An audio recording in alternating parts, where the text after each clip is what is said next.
જય શ્રી રામ. આપ સર્વને છત્રપતિ શિવાજી મહારાજની જન્મ જયંતિની ખૂબ ખૂબ શુભકામનાઓ.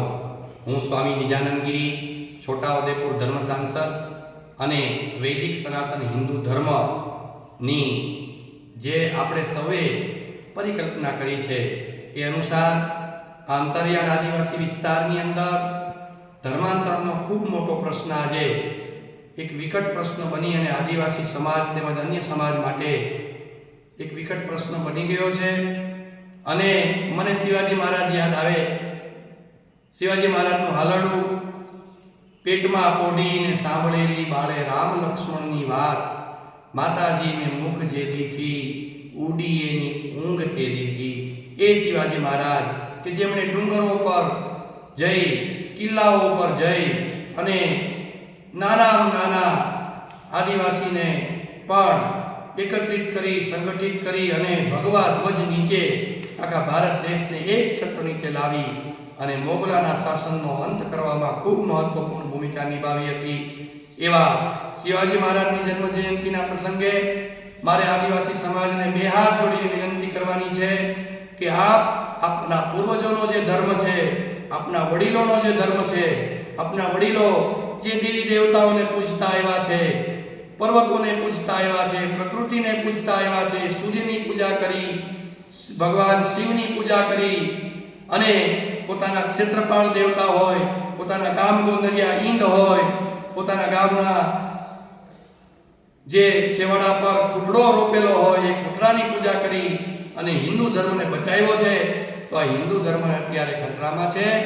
કારણ કે બહારથી આવેલી વિદેશી મિશનરીઓ ભલા ભોળા આદિવાસી લોકોને ધર્માંતરિત કરીને, મતાંતરિત કરીને, નાની મોટી લોભ લાલચ આપીને, ગેરસમજો ફેલાવીને, અંધશ્રદ્ધાનો આશરો લઈને અને એ ધર્માંતરણ કરાવી રહ્યા છે. અને એ ધર્માંતરણની સામે આદિવાસી સમાજે એકત્રિત થવાની જરૂર છે અને પોતાના પૂર્વજોનો જે ધર્મ છે, પોતાના હિન્દુ ધર્મ સાથે અનાદિ કાળથી આદિવાસી સમાજ જોડાયેલો છે અને જોડાયેલો રહેશે. એટલે જે કાંઈ પણ આ વચ્ચેના સમયમાં આવા વિધર્મીઓએ ઉપદ્રવો ઉત્પન્ન કર્યા છે એ ઉપદ્રવોને ભૂલીને, એક બનીને, સંગઠિત બનીને આપ પાછળ જે જોઈ રહ્યા છો અખંડ ભારતનું સ્વપ્ન, આપણા ઋષિમુનિઓનું જે સ્વપ્ન છે, આપણા એ ઋષિમુનિઓના સ્વપ્નને પૂર્ણ કરીએ. રામ અને કૃષ્ણની ભૂમિ, આપણી દેવમોગરા માતાની ભૂમિ, રાણી કાજલ માતાની ભૂમિ, આપણે તમામ 33 કરોડ દેવતાઓને નમન કરતા આવ્યા છીએ અને કરતા રહીશું. અને કોઈ પણ લોભ લાલચ કે ડરની અંદર ફસાય અને ધર્માંતરણ નહીં કરીએ. વૈદિક સનાતન હિન્દુ ધર્મ સાથે આપણે અખંડ રીતે જોડાયેલા રહીશું. જગતગુરુ શંકરાચાર્યજી મહારાજની પણ આપણા પર ખૂબ આશીર્વાદ છે અને આદિવાસી ક્ષેત્રમાં ધર્માંતરણ દૂર થાય એના માટે દ્વારકા શારદા પીઠાધીશ્વર અનંત શ્રી વિભૂષિત પરમ પૂજ્ય સ્વામી સદાનંદ સરસ્વતીજી મહારાજ 51 હનુમાનજીની મૂર્તિઓ અને 51 હનુમાનજીના મંદિરો બાંધી અને આ ધર્માંતરણને રોકવાનો ખૂબ મહત્વનો પ્રયત્ન કરી રહ્યા છે. આપણે બધા સાથે મળી અને ધર્માંતરણને રોકીશું, મતાંતરણને રોકીશું અને આપણી વૈદિક સંસ્કૃતિને, આપણી અનાદિકાળની પ્રાચીન સંસ્કૃતિને જાળવી રાખવા માટે થઈને આપણે સહયોગ કરવાનો છે. આપણા વડીલો નથી બદલાયા.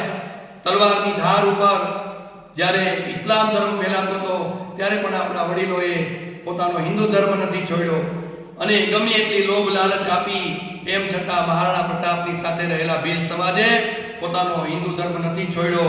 અને રાજસ્થાનની અંદર જઈએ એટલે એક વાત સાંભળવા મળે, માઈ એસો પૂત જણ જેસો રાણો પ્રતાપ. આ મહારાજા શિવાજી મહારાજની ભૂમિ છે, મહારાણા પ્રતાપની ભૂમિ છે કે જેમણે હિન્દુ ધર્મને મજબૂત કરવા માટે થઈને પોતાનું જીવન સમર્પણ કર્યું છે. તો આવો આપણે સૌ આજે એક સંકલ્પ કરીએ શિવાજી મહારાજની આ જન્મ જયંતિના નિમિત્તે કે આપણે સૌ સાથે મળી હિન્દુ ધર્મને મજબૂત કરીશું અને કોઈ પણ લોભ લાલચ ડર કે અંધશ્રદ્ધાને વશ થઈ અને ધર્માંતરિત નહીં થઈએ. તો અમારા તમામ આદિવાસી ભાઈઓને બે હાથ જોડીને વિનંતી કરું છું, આપણા પૂર્વજોના ધર્મને મજબૂત કરીએ અને સનાતન ધર્મને મજબૂત કરવામાં આપણો ફાળો આપીએ. જય હિન્દ, જય ભારત.